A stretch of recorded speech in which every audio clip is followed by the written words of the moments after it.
Amém, irmãos. Saúdo a todos com a paz do Senhor Jesus nesta manhã.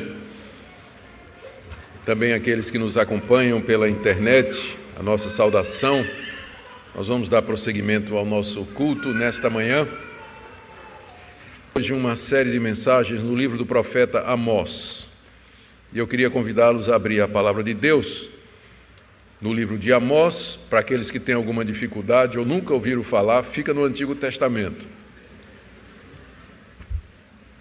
lá no meio dos profetas menores, nem por isso menos inspirados. Livro do profeta Amós.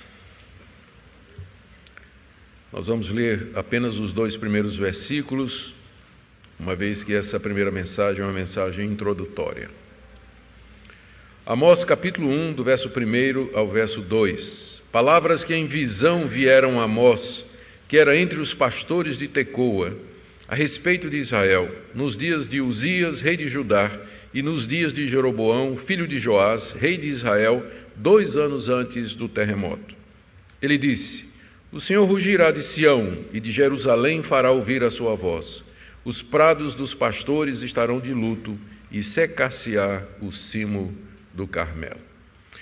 Pai, nós estamos diante de Ti, com a Tua palavra aberta diante de nós, e queremos entender o que ela deseja nos falar. Queremos compreender as palavras de Amós, que também são as Tuas palavras. Pedimos, ó Pai, que Tu fales ao nosso coração nesta manhã, que essa exposição traga consolo, conforto, ensinamento e correção a todos que aqui se encontram, de acordo com a necessidade. Pedimos em nome de Jesus. Amém. Irmãos, qual seria a mensagem de Deus para o mundo em que nós vivemos? Ou, ainda mais importante, qual seria a mensagem dele para o seu próprio povo?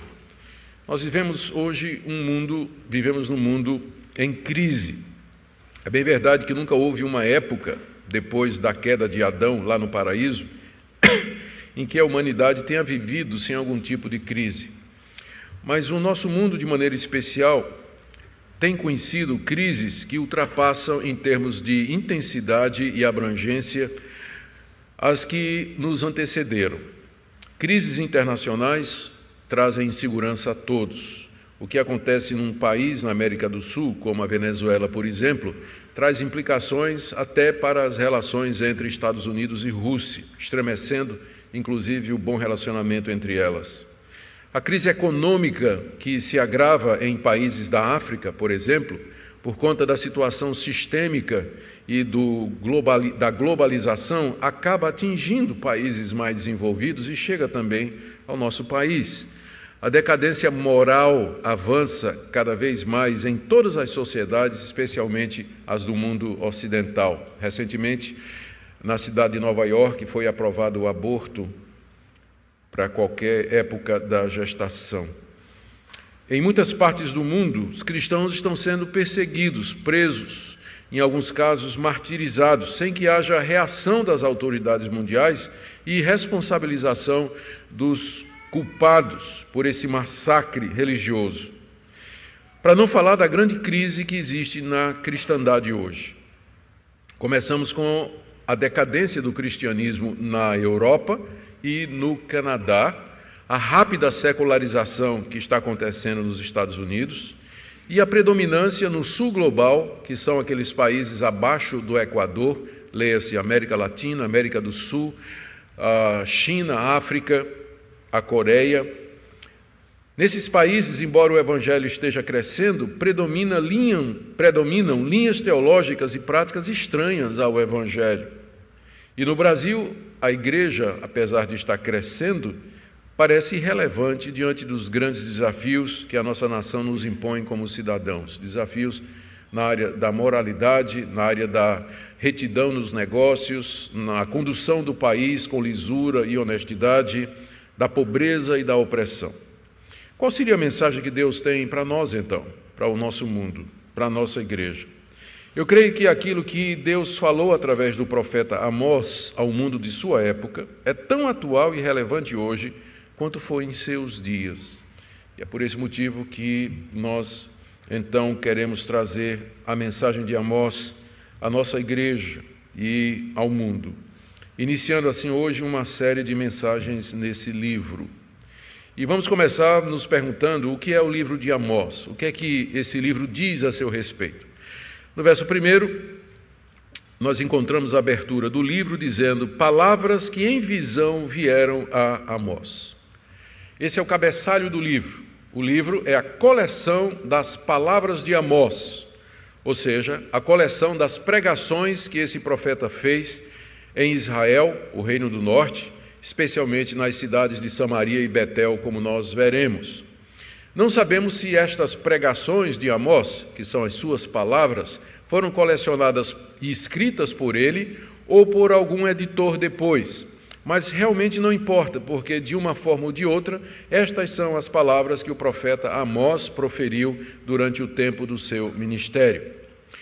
O texto também diz que essas palavras vieram a Amós em visão, ou seja, Deus apareceu a Amós, o chamou para ser profeta, lhe mostrou o pecado do seu povo, lhe mostrou as necessidades do mundo, como era urgente que o povo de Deus se arrependesse e voltasse ao Senhor, e em visão lhe mostrou a futura destruição que viria sobre a nação de Israel por falta de arrependimento e mudança de rumo.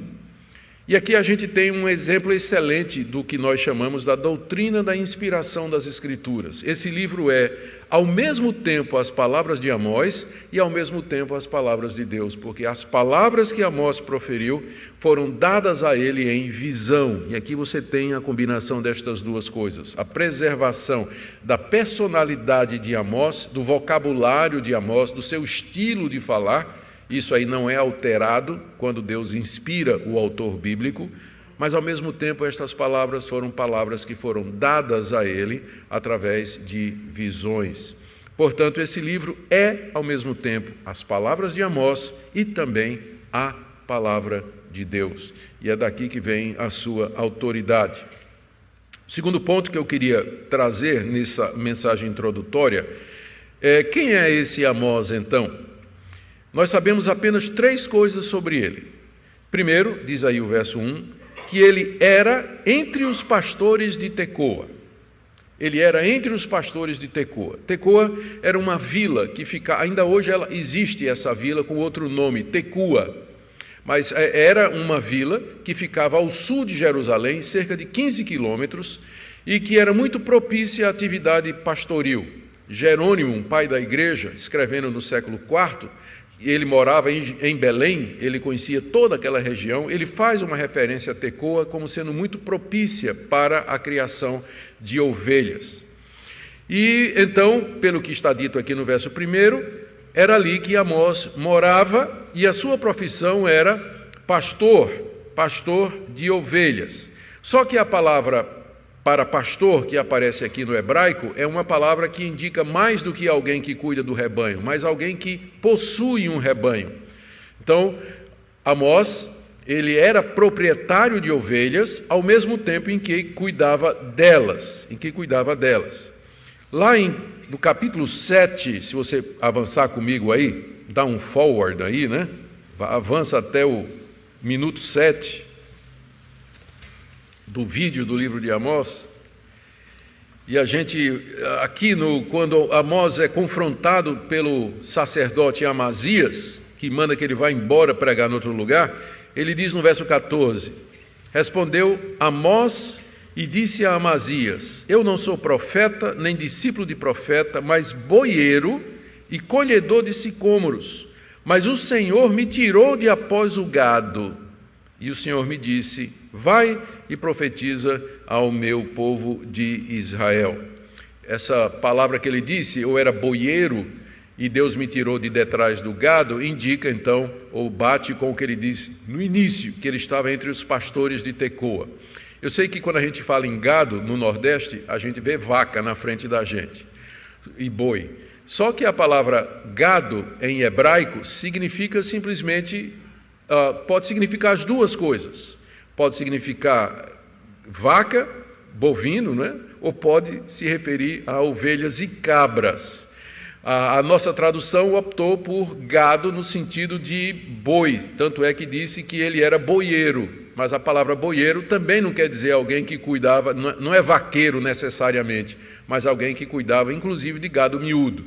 Então, conhecendo Tecoa e a situação lá, a melhor opção é que ele era criador de ovelhas. Ele era criador de ovelhas, de cabras também. Era essa a sua profissão. Essa é a primeira coisa que nós sabemos. Segunda coisa que a gente sabe de Amós é tirada dessa passagem que eu acabei de ler no capítulo 7, de 14 a 15, quando ele diz a Amazias que ele era colhedor de sicômoros. Sicômoro é um nome para figo, é outro nome que se usa na Bíblia para a figueira. Então, Amós, além de ser dono de ovelhas, ele era também um pequeno agricultor. Ele cultivava figos na sua propriedade, que era uma atividade também bastante comum entre os israelitas. Aquela era uma sociedade agrária e pecuarista. Eles criavam gado, ovelhas e bois, e também plantavam figos, plantavam oliveiras e assim por diante, videiras também. Então, essa é a segunda coisa que a gente sabe dele. A terceira é que ele não era um teólogo profissional. E aqui eu me refiro às palavras deles outra vez no capítulo 7, quando, respondendo a Amazias, ele diz assim: eu não sou profeta, nem discípulo de profeta. Alguns anos antes do surgimento que Amós surge no cenário, o profeta Elias e o profeta Eliseu estimularam a formação das escolas de profetas em Israel, que era um local onde os profetas iriam receber orientação, treinamento.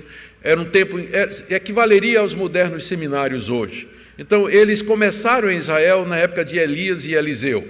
Amós surge algum tempo depois de Elias e Eliseu, quando essas escolas de profetas já estavam espalhadas pela nação de Israel. Quando Deus apareceu a Amós e o chamou de detrás do gado para ser profeta, Amós deve ter dito assim: Senhor, eu não sou profeta, no sentido de que eu não sou um profeta profissional, não é? Eu não participo, eu nunca nem fiz o curso na escola de profeta dedicada ao profeta Eliseu, e meu pai também não era profeta, eu não sou teólogo de carreira, eu não tenho formação doutrinária, e o senhor quer que eu vá pregar lá em Israel? Então, essa é a outra coisa que nós sabemos a respeito de Amós. Ele não era um teólogo profissional. Ele não tinha formação teológica, doutrinária, o que não impediu que Deus o chamasse para fazer aquela obra. O ponto é que Amós amava ao Deus de Israel e cria nele. Ele cria que Deus era justo, que Deus era bom, e que Deus atendia ao aflito e ao necessitado. E o coração de Amós se apertava quando ele via a situação do povo de Deus no Reino do Norte, toda opressão que era cometida contra os pobres, toda iniquidade, toda prevaricação do povo de Deus daquela época, a apostasia do povo de Deus magoava o seu coração. Portanto, ele era o homem certo para a missão que Deus lhe deu. Além desse amor a Deus e do coração pesado pela injustiça que predominava no seu mundo, ele conhecia a miséria e a pobreza dos oprimidos da época, trabalhando no campo onde a opressão e a pobreza eram maiores. Vivia de maneira modesta em Tecoa, porque ele era proprietário de gado e tinha uma propriedade onde cultivava figos, mas ele mesmo cuidava do gado, o que indica que ele era apenas um pequeno agricultor, né? O rebanho naturalmente pequeno e ele mesmo tinha que cuidar disso. Era um homem rude, era um homem corajoso, um homem acostumado com a dureza da vida, um homem do campo. Você vai perceber que tem muitas metáforas aqui no livro, muitas figuras que são tiradas exatamente do campo. A partir dessa daqui, ele compara Deus a um leão. Quantos leões Amós não devia ter encontrado naquela época, não é? Davi matou um quando cuidava de ovelhas. Eu não sei quantos leões Amós deve ter visto e quantas vezes o rugido do leão aterrorizou o coração de Amós, mas ele vai se referir a Deus constantemente como sendo um leão que ruge, uma figura que ele estava bastante familiarizado. Amós conhecia o mundo da época por suas viagens como pastor, e para usar as palavras aqui do Dionísio Pape, no comentário em Amós, ele diz assim, que Amós seria um vaqueiro matuto do interior da Paraíba, vindo pregar em Recife. É mais ou menos isso que era Amós. É esse o homem que escreve esse livro. A quem, em terceiro lugar, então, já vimos o que é o livro de Amós, são as palavras de Amós e a palavra de Deus. Já vimos quem é Amós, era um proprietário de ovelhas, também cuidador de ovelhas, plantador de sicômoros, um homem sem treinamento profissional, um homem do campo, porém que amava a Deus profundamente. E agora, em terceiro lugar, a quem as palavras de Amós foram dirigidas? Deus o chamou para profetizar a quem? As palavras de Amós, pelo que nós lemos no livro, elas são dirigidas primeiro àquelas nações, 6 nações circunvizinhas à nação de Israel. Amós começa o livro falando contra essas nações, denunciando o pecado dessas nações. Mas no fim fica claro quem é a verdadeira audiência de Amós. Ele fala primeiro das nações para dizer à nação de Israel que Deus é Senhor de tudo, de todos, sem exceção. E ele vai fechando o cerco até que finalmente a sua mensagem alcança o seu alvo pretendido desde o início, que é a nação de Israel, no Reino do Norte. Aqui é importante lembrar que aquela divisão que tinha acontecido cerca de 200 anos antes de Amós, na nação de Israel, depois da morte do rei Salomão, o reino foi dividido em 2. 10 tribos se separaram da casa de Davi e ficaram no norte, e elegeram como capital a cidade de Samaria. E 2 tribos ficaram com a casa de Davi, a tribo de Judá e a tribo de Benjamim, cuja capital era Jerusalém ou Sião. E a época de Amós, então, é a época do reino dividido. Havia o reino do norte, que é chamado de Israel, e o reino do sul, que é chamado de Judá. Ele era de Judá, Tecoa fica lá no sul de Jerusalém, mas Deus o chama para profetizar no norte, lá em Israel. Por que Deus leva esse profeta lá de Judá para pregar em Israel? Os profetas eram homens da hora. Havia algumas instituições na nação de Israel através das quais Deus exercia o seu governo espiritual. Havia o rei, que devia ser temente a Deus e fazer valer e cumprir a lei que Deus havia dado a Moisés. Havia o sacerdote, que ministrava ao povo no templo, que oferecia os sacrifícios e intercedia por Deus, a Deus pelos homens. Havia os juízes que julgavam as causas entre o povo com base na lei de Deus. Quando essas instituições falhavam, Deus então levantava os profetas. O profeta era o último recurso de Deus. Quando já o rei tinha falhado, o sacerdote tinha falhado, os anciãos, os sábios, os juízes se corromperam, então Deus levantava o profeta. Amós então é levantado por Deus nessa situação, como o último recurso em que Deus leva a sua palavra ao seu povo em busca de arrependimento. A época de Amós, quando Amós é levado para profetizar em Israel, no Reino do Norte, havia muita prosperidade financeira e militar no Reino do Norte. O rei naquele tempo era o rei Jeroboão II, e era um rei muito hábil para fazer negócios, era muito hábil na estratégia internacional e muito capaz militarmente. Tinha tido grandes vitórias que nós encontramos no livro dos reis e no livro das crônicas, relatam os feitos do rei Jeroboão II. Então o Reino do Norte vivia uma época de grande prosperidade financeira e segurança militar. Por exemplo, no capítulo 3, verso 15, Amós se refere a casa de inverno, a casa de verão, casas de marfim, as grandes casas, todas serão destruídas, diz Amós, revelando o luxo em que o Reino do Norte vivia. No capítulo 6, no verso 4, ele fala dos móveis caros que havia nas casas dos judeus no Reino do Norte. Vocês dormem em camas de marfim. Já pensou, cama de marfim? Quantos elefantes não morreram para fazer uma cama daquela? Camas de marfim. No capítulo 4, verso 1, ele se refere aos prazeres que as mulheres de Samaria, aos quais se entregavam. Ouvi esta palavra, vacas de Bazã, está falando das mulheres, não é chamando de vaca. ouvi esta palavra, vacas de Bazã, que estáis no monte de Samaria, oprimis o pobre, esmagais o necessitado, e dizeis a vosso marido, dá cá e bebamos. Falando da luxúria em que aquelas mulheres viviam, no capítulo 8, no verso 5, ele fala da sede e o desejo dos judeus de fazer negócio e ganhar dinheiro, a ponto de dizer o seguinte: quando passará a festa da lua nova para vendermos os cereais? Quando terminará o sábado para abrir os celeiros de trigo, diminuindo o efa, aumentando o ciclo, procedendo dolosamente com balanças enganosas? Em outras palavras, o povo dizia assim: quando é que o sábado vai acabar para eu abrir o meu negócio? Porque era proibido abrir o negócio no sábado, né? E o judeu ficava contando: rapaz, espero que o sábado acabe logo, porque eu quero ganhar dinheiro. Quer dizer, não tinha interesse pelas coisas de Deus, era uma religião formal. O negócio deles era ganhar dinheiro, aproveitar a vida, gastar dinheiro, viver de maneira extremamente luxuosa. Capítulo 6, verso 6, nós vamos ver todos esses versículos com calma depois. Vós que bebeis vinho em taças e vos ungis com mais excelente óleo, mas não vos afligis com a ruína de José. Uma referência de Amós à insensibilidade que havia dominado o coração daqueles judeus. Eles tinham do bom e do melhor, procuravam tudo que era de grife, tudo que era mais caro, e não se importavam, não se afligiam com a ruína de José, com o pobre que não tinha nada, pobre que sofria ali, enquanto que eles usavam tudo top de grife. Então, Amós é chamado para profetizar a uma sociedade opulenta, uma sociedade acostumada com a prosperidade, que vivia bem, uma sociedade materialista, onde as pessoas viviam para fazer negócio, ganhar dinheiro e se esbaldar nos prazeres. Não é que prosperidade seja errado, e nem que ter bens seja errado.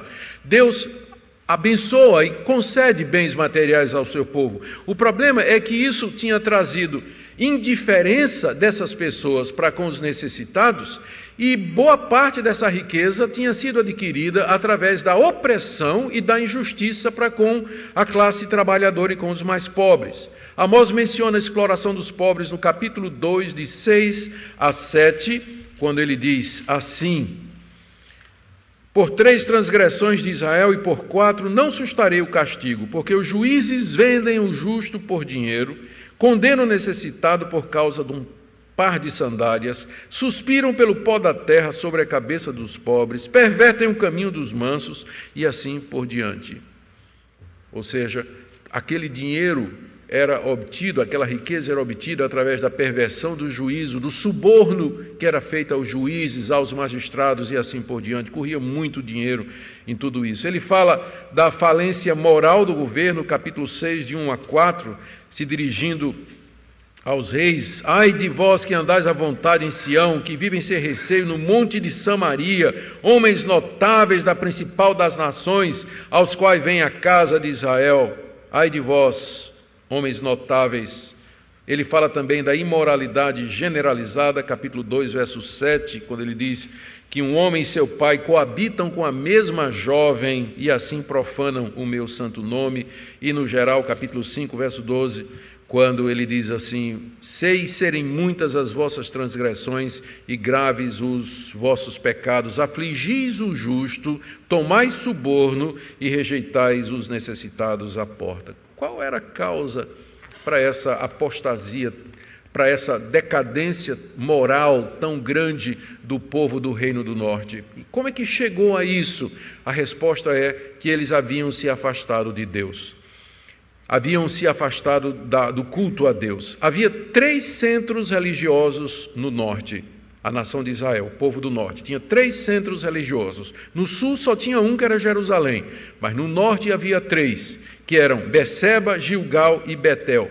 Veja como Amós se refere a eles de maneira irônica no capítulo 5, verso 5. Verso 4 e 5. Capítulo 5, versos 4 e 5. Pois assim diz o Senhor à casa de Israel: buscai-me e vivei. Porém não busqueis a Betel. Em Betel tinha 2 bezerros de ouro que Jeroboão primeiro havia feito. Não busqueis a Betel, nem venhais a Gilgal, e não passeis a Beceba. Porque Gilgal será levada em cativeiro e Betel será desfeita em nada. Buscai ao Senhor e vivei. Esse era o problema da nação de Israel. Havia se desviado de Deus. Nos 3 centros religiosos haviam colocado altares e imagens dos deuses pagãos. Em Betel, Jeroboão I tinha colocado 2 bezerros de ouro e tinha dito à nação de Israel: são estes os deuses que tiraram vocês da terra do Egito. Vocês não vão descer mais para Jerusalém para adorar a Deus, vocês vão adorar a Deus aqui no santuário de Betel, que é o santuário do reino. E todo o povo seguiu Jeroboão I. E essa prática continuou. Quando Amós surge no cenário, ele surge nesse cenário de apostasia, de decadência religiosa, de idolatria, de abandono dos caminhos de Deus.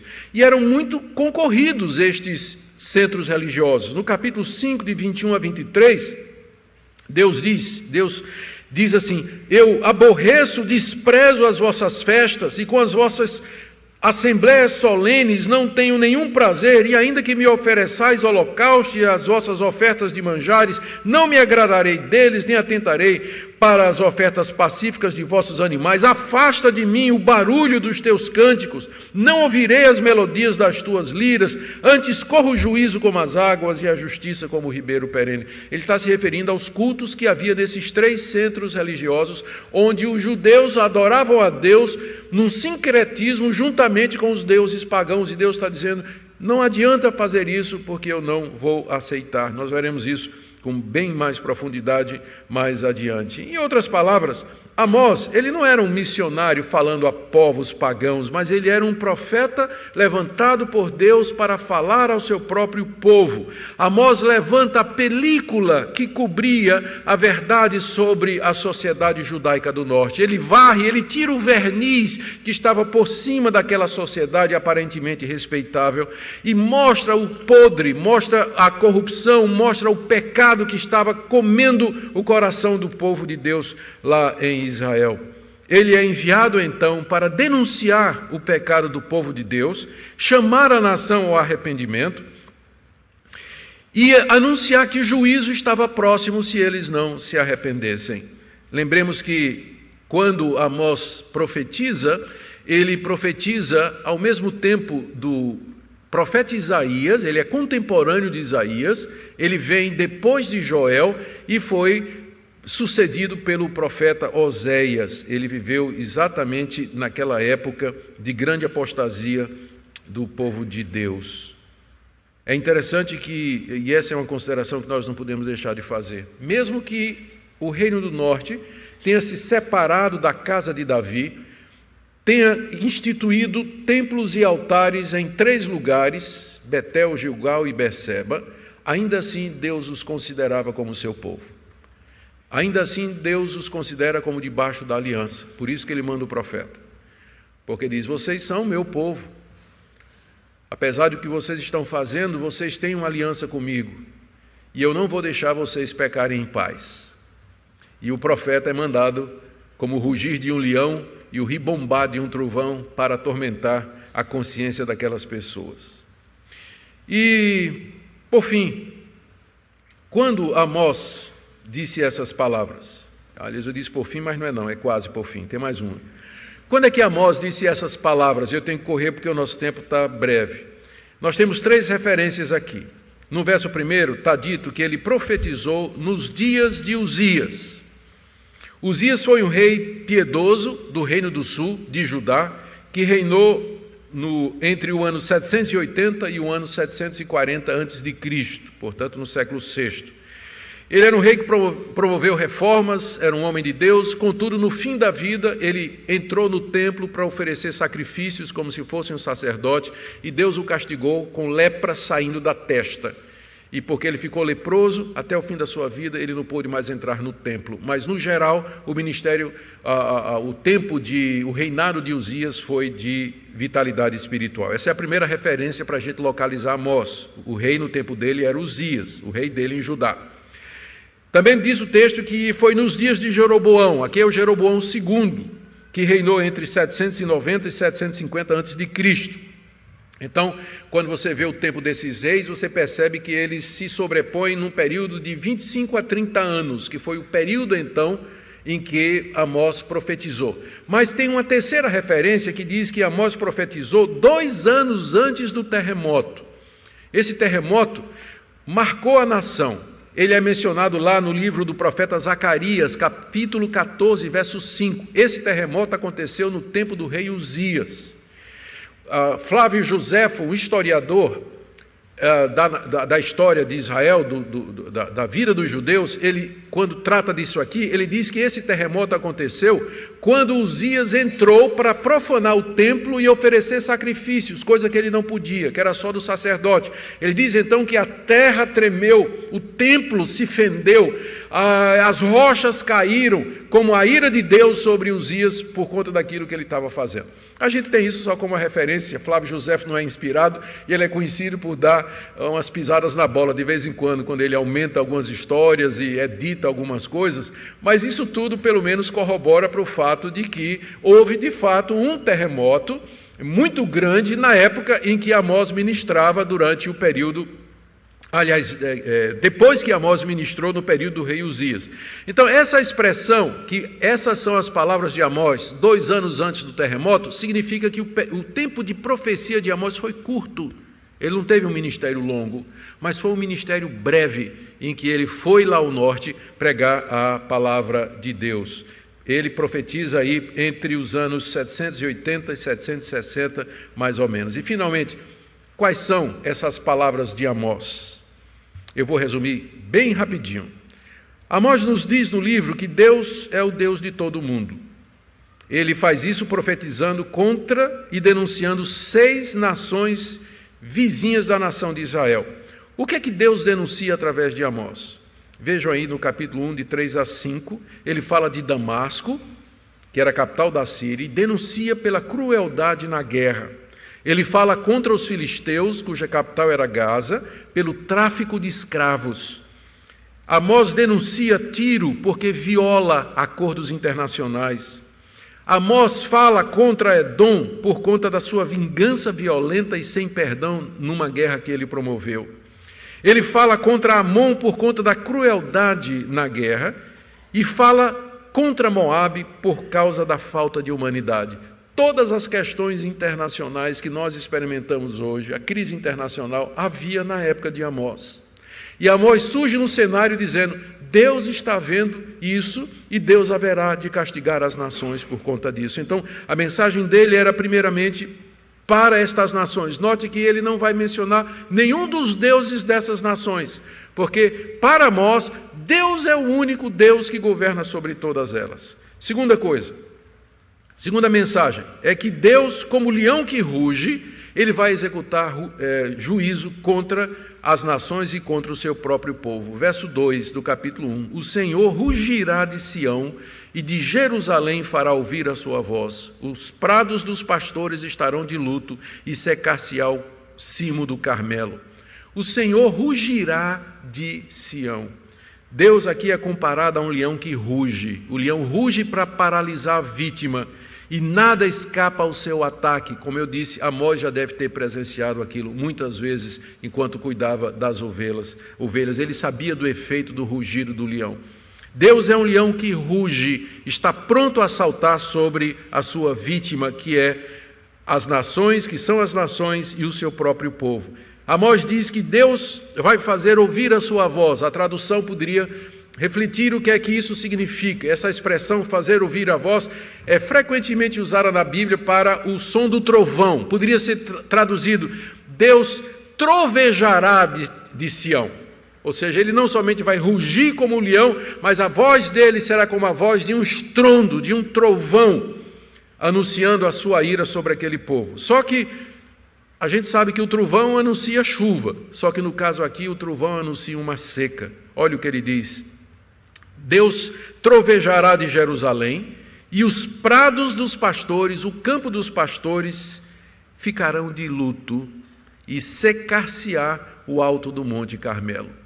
Prado dos pastores, no vale alto do Monte Carmelo, uma seca que vai consumir tudo. É a maneira de Amós dizer que o juízo de Deus vai chegar como um leão que ruge. O juízo de Deus vai chegar como uma grande seca prenunciada por trovoadas.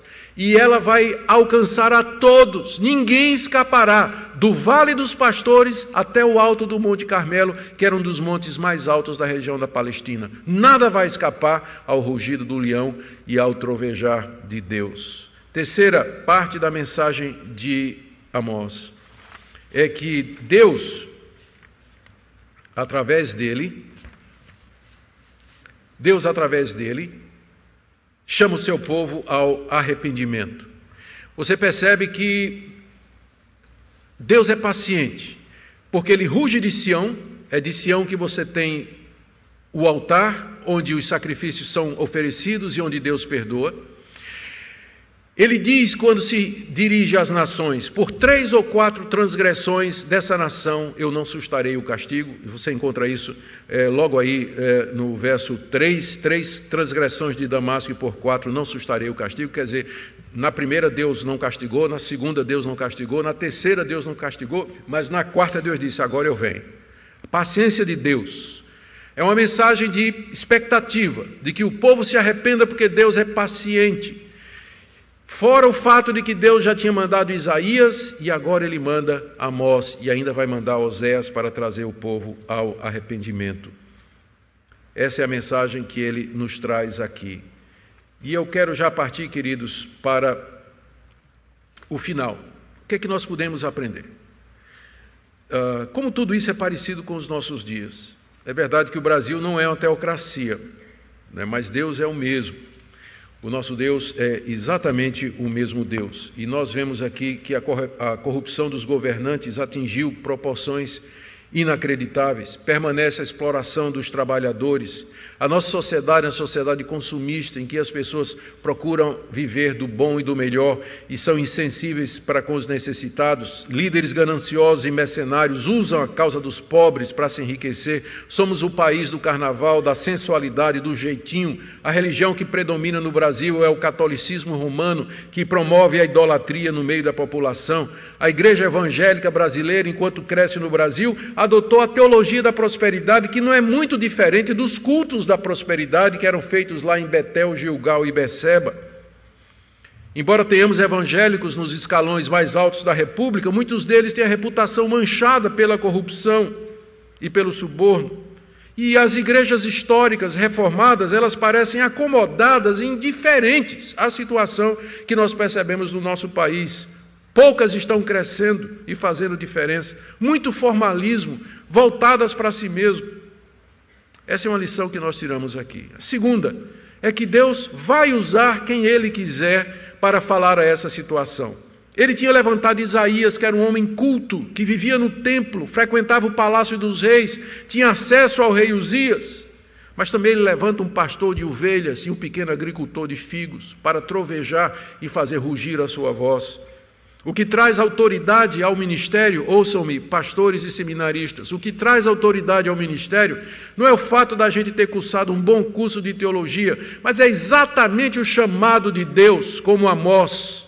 Você pode ter seu curso de teologia, ter feito mestrado, doutorado, ser um autodidata, mas se você não tiver, eu vou chamar de a visão, né? Se as suas palavras não forem a visão que Deus lhe deu, então o seu ministério será absolutamente inútil. Por isso a mensagem de Amós é um grande conforto para nós hoje, que clamamos por justiça. O ponto é que Deus reina.